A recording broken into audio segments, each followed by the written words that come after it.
is your boy, Larry A. Cochran, aka Scholar Rock, coming from my classroom. I guess that's what I have to say. But I really wanted to talk about one major thing today. And it's powerful in the sense that it's something that I've really been paying closer and closer attention to. And it is the history of violence and racism and all these things in the United States. And I know we don't like to talk about it because it's like we're pulling back a scab. But something was made very clear as I was perusing through different articles and watching different newscasts, yes, including Fox News. I watch them all so that I can get a proper perspective, even some of those online ones. I stay away from Facebook because Facebook tends to be pretty much 90% fake news because it's not vetted information. It's just stuff that people find and they tweet and retweet on Twitter and then on these books, they Instagram it and all that other stuff. So I stay away from that. If I can't verify a source, if I can't verify the information, I pretty much take it as not valid or invalid or fake news. That's when I call it fake news. However, if it can be brought back to a source, a credible source, then I kind of take it as it's most likely good information. So what I realized, and as a teacher, I feel that the 1619 project is a great idea, more than I thought before, because I think what's happening is there is pushback on what history really is because of the fear of what it may make some people look like. I'm going to say it like this.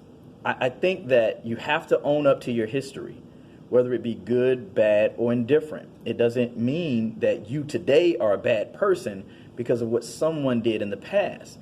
But if you continue to protect the negative part of that history because you're trying to protect your current image, then you become just as bad as that person in the past. So when you got people like William Barr comparing stay-at-home orders for coronavirus to slavery, it makes no sense. I mean, like, it's just asinine. Then when you got people saying that their liberties and rights are being violated because they're being told to wear a mask, that the scientific community has made the estimation and the research to say that it is something that could save lives. Those are not disputed things. We sitting here in the United States, we got forest fires raging on the West Coast. We got a pandemic still causing people to not be able to go to school on the East Coast. We got hurricanes smashing into the Gulf and to other areas that they normally don't hit like that. We got racial tensions all over the place, and we're debating whether or not, quote unquote, the current administration is to blame.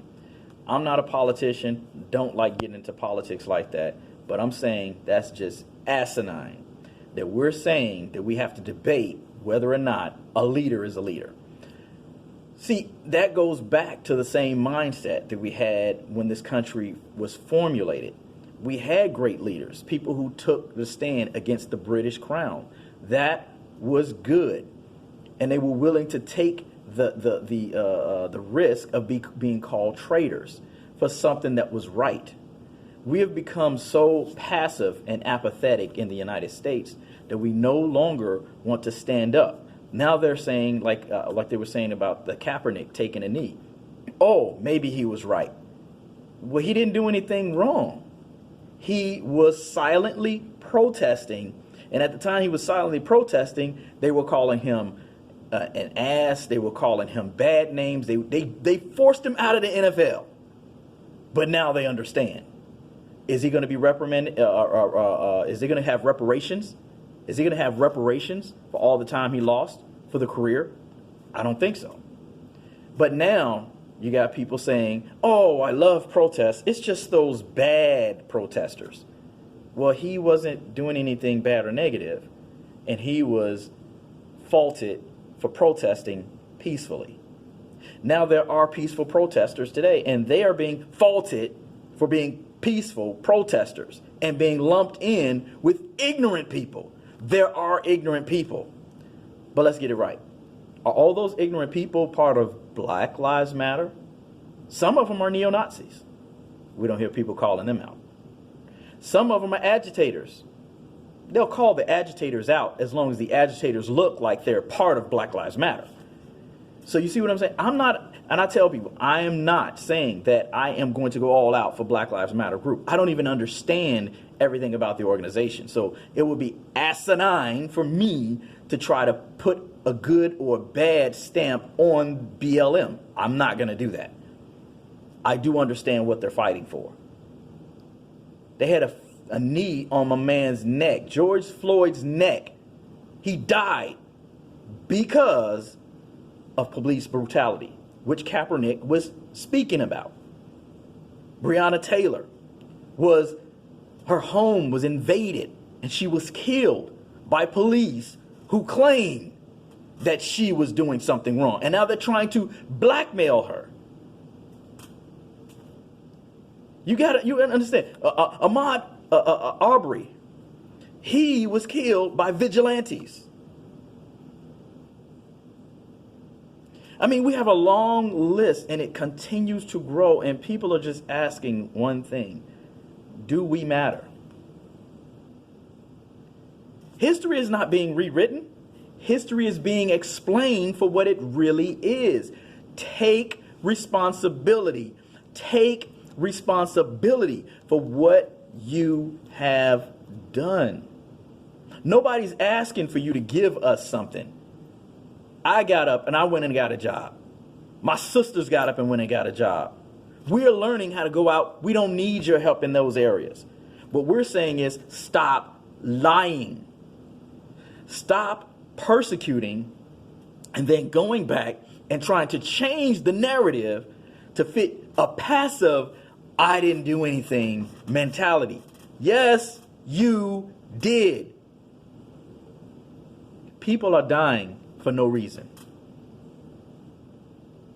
People are starting to stand up. I'm talking about white folks who are starting to see the hypocrisy are standing up.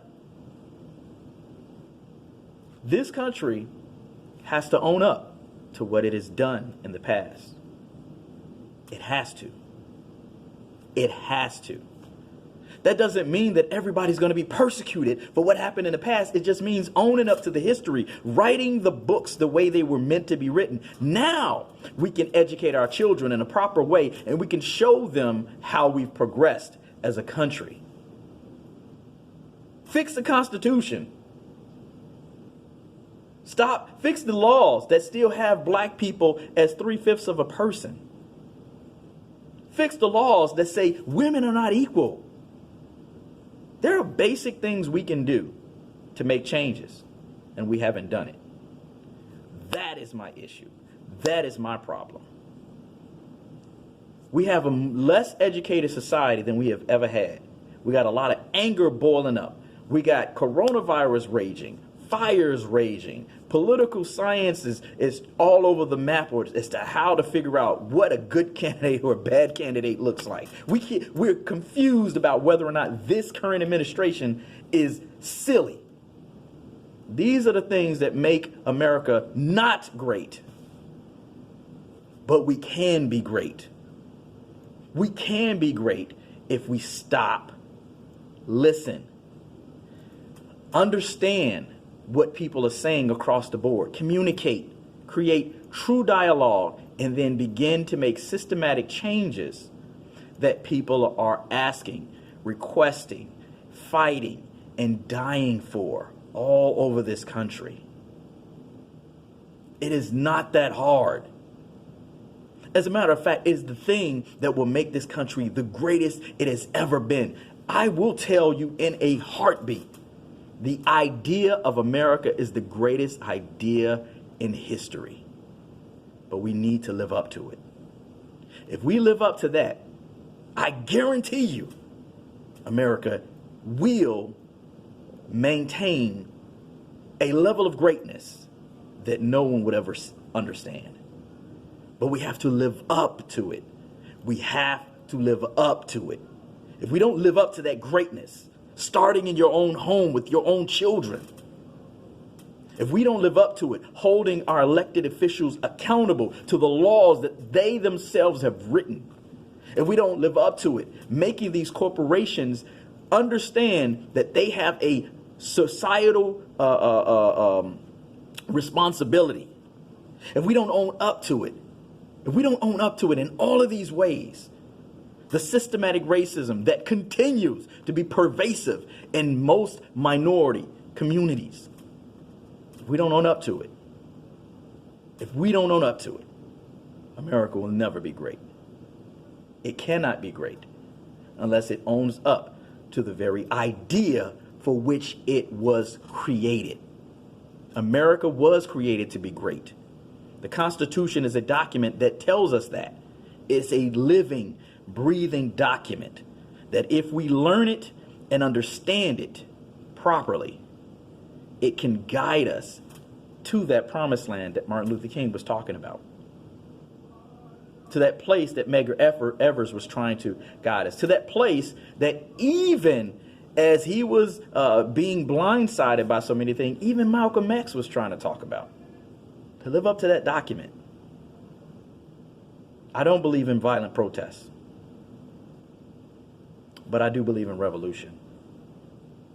I don't believe that people are going to make their point if they do violent and stupid things. I don't. But I do believe if we stay silent forever, we'll find ourselves taken over by fascists. We'll find ourselves in a place that we will never recognize, a place of no return. Just saying, man. Own up to it. I'm just saying.